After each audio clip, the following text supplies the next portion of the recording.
This is Michigan Moments, rediscovering the pioneering moments of the Great Lakes State. The last town at the bottom of the Banana Belt in Michigan's UP is Menominee, a river town at the edge of Green Bay. In 1900, the last big log drives rolled through the river and past the dam. The lumber era was closing. Factories took the stage. In winter, smokestacks marked steady work. The snowy shot at the sugar beet processing plant says it all. Production didn't stop for February. Paychecks now came from machines and processing lines. Around the same time, inventor Marshall Burns Lloyd brought his baby carriage company to Menominee. His revolutionary Lloyd loom process soon made the town a world leader in wicker furniture production, shipping Menominee-made pieces worldwide. Connection made it possible. Trains pulled into the Chicago, Milwaukee, and St. Paul Railway Depot. This line was more commonly called the Milwaukee Road.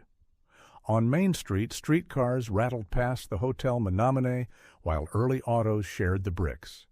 Commerce ran on time, and the storefronts stayed busy. Winters pushed back. Crews dug an interurban car out of shoulder-high drifts. Service resumed. That was the rhythm here: snow, shovels, and back to work. The bay fed the town. At Dormer's fish plant, the largest in the Great Lakes, we see herring boats tied up, crews cleaned and packed the catch, and rail cars took it to market. Large nets drying on racks were a daily sight along the riverfront.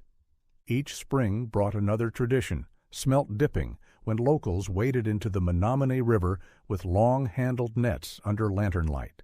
Families fried their catch on the spot, turning the night run into a community celebration. Then came music by the water. The Menominee Beach bandshell turned summer evenings into concerts. Families picnicked on the lawn, kids splashed at the shoreline, and the horn section carried across the bay. Motorists soon crossed the bridge and stopped at the tourist lodge for maps and tips. It opened in July 1937 and was touted as possibly the oldest continuously operating travel information center in the U.S. The city embraced visitors with parks, beaches, and a clean harbor.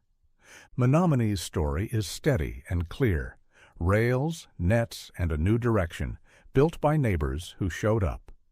Thanks for watching. Please share and follow us for future episodes. This has been Michigan Moments, offering bite-sized morsels of Michigan history.